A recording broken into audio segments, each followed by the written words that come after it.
Hola a todos, hoy vengo a hablaros de los amplificadores y sus clases. El amplificador electrónico puede significar tanto un circuito electrónico o etapa de este, cuya función es incrementar la intensidad de corriente, la tensión o la potencia de señal que se le aplica a su entrada, obteniéndose la señal aumentada a su salida. Para amplificar la potencia es necesario obtener la energía de una fuente de alimentación externa, evidentemente. Características. El amplificador puede realizar su función de manera pasiva, variando la relación entre la corriente y el voltaje, manteniendo constante la potencia de manera similar a un transformador, por ejemplo, o de forma activa, tomando potencia de una fuente de alimentación y aumentando la potencia de la señal a su salida del amplificador, habitualmente manteniendo la forma de la señal, pero dándola una mayor amplitud. La relación entre la entrada y la salida del amplificador puede expresarse en función de la frecuencia de la señal de entrada, lo cual se denomina función de transferencia, que indica la ganancia de la misma para cada frecuencia.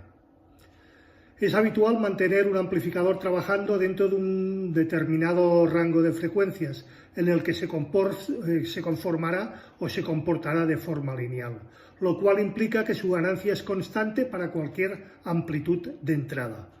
El componente principal de estos amplificadores, denominado elemento activo, puede ser un tubo de vacío o un transistor, o varios tubos de vacío o varios transistores. Las válvulas de vacío todavía suelen utilizarse en muchísimos amplificadores, especialmente diseñados para audio, preferida en algunos estilos musicales por su respuesta de frecuencias, su calidez y su musicalidad. Los transistores suponen la base de la electrónica y amplificadores modernos. Clases de funcionamiento. La clase A. Son amplificadores que consumen corriente continuas altas de su fuente de alimentación, independientemente de la existencia de señal en la entrada.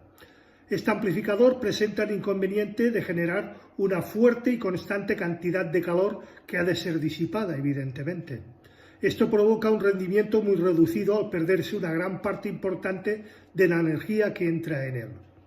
Es frecuente en circuitos de audio y en equipos domésticos de alta gama, ya que proporciona una gran calidad de sonido al ser extremadamente lineales y con muy poca o muy baja distorsión. Son amplificadores que trabajan con el ciclo de onda completa. Tiene una corriente de polarización igual a aproximadamente la mitad de la corriente de salida que pueden entregar. Los amplificadores de clase A menudo consisten en 2 o 3 transistores o más conectados directamente a un terminal de la fuente de alimentación y el otro a la carga. Cuando no hay señal de entrada, la corriente fluye directamente del negativo al positivo de la fuente de alimentación, consumiéndose potencia sin resultar útil. El rendimiento suele estar alrededor del 15 al 20%, no más de la energía consumida. El resto, evidentemente, se disipa en forma de calor. La clase B. Los amplificadores de clase B se caracterizan por tener intensidad casi nula a través de los transistores cuando no hay señal en la entrada del circuito. Esta es la que polariza los transistores para que entren en su zona de conducción, por lo que el consumo es menor que en la clase A, aunque la calidad es algo menor debido a la forma en que se transmite la onda. Se usan en sistemas telefónicos, transmisores de seguridad portátiles, sistemas de aviso y aunque rara vez se utilizan para audio y sobre todo para high-end. Los amplificadores de clase B tienen etapas de salida con corriente de polarización prácticamente infinita. Tienen una distorsión notable con señales pequeñas, denominadas distorsión de cruce por cero, porque sucede que el punto de la señal de salida cruza por su nivel de 0 voltios en corriente alterna y se debe justamente a la falta de polarización, ya que en ausencia de esta, mientras la señal no supere el nivel de umbral de conducción, los transistores no conducen. Clase C. Los amplificadores de clase C son conceptualmente similares a los de la clase B en cuanto a sus etapas de salida única de punto de trabajo en un extremo con su recta de carga de corriente de polarización a cero. Sin embargo, su estado de reposo, sin señal, se sitúa en la zona de saturación de alta corriente, o sea, al otro extremo de la recta de carga. El amplificador de clase C es exclusivo prácticamente para radiofrecuencia. Utiliza como carga un circuito tanque. La característica principal de este amplificador es que es un elemento activo y conduce menos de 180 grados de una señal sinusoidal aplicada a su entrada, es decir, amplifica solo la porción de la señal. Otra característica no menos importante es la de su alto rendimiento en cuanto a potencia. La clase AB, la más clásica y la más típica. Los amplificadores de clase AB reciben una pequeña polarización constante en su entrada, independiente de la existencia de señal. Es la clase más común en audio y sobre todo en alta fidelidad, al tener un alto rendimiento y calidad. Con señales grandes se comportan como una clase B, pero en señales pequeñas no presentan la distorsión de cruce por cero de la clase B. Tienen dos transistores o más de salida, como los de clase B, pero a diferencia de estos tiene una gran corriente de polarización fluyendo entre los terminales de base y la fuente de alimentación, que sin embargo no es tan elevada como en la clase A. Esta corriente, libre de la señal al máximo valor necesario para corregir la falta de linealidad asociada con las distorsiones de cruce, con apenas un nivel justo para situar los transistores al borde de la conducción.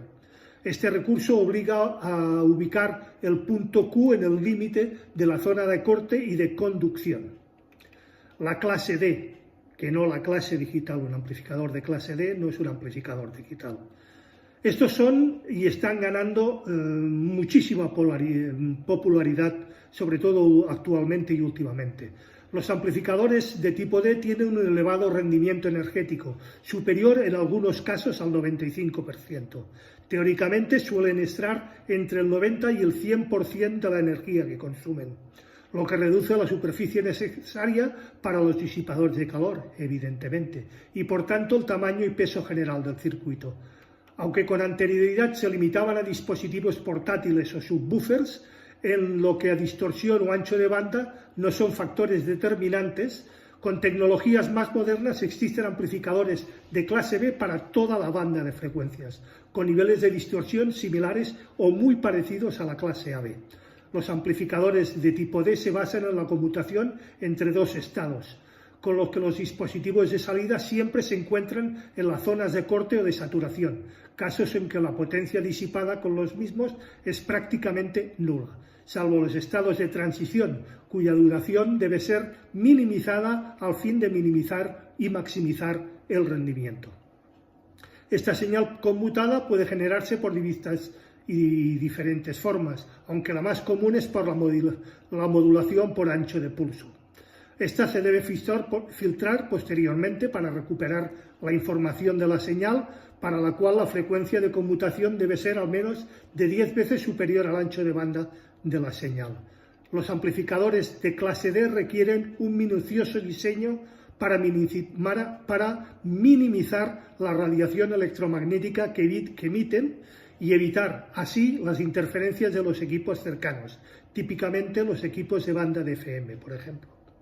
También es más que conveniente que estos amplificadores utilicen protectores en sus salidas debido a la posibilidad de encontrarse altos voltajes en las mismas y evitar los posibles daños que puedan causar estas altas tensiones a nuestros altavoces. Otras clases, la clase E, la clase G y la clase H, no están tan estandarizadas o no están estandarizadas como la clase A, la clase B, la clase AB o la clase D.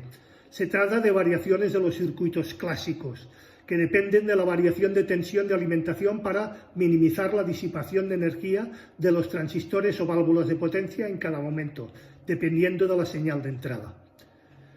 Con todo esto, cada cual que tome sus conclusiones.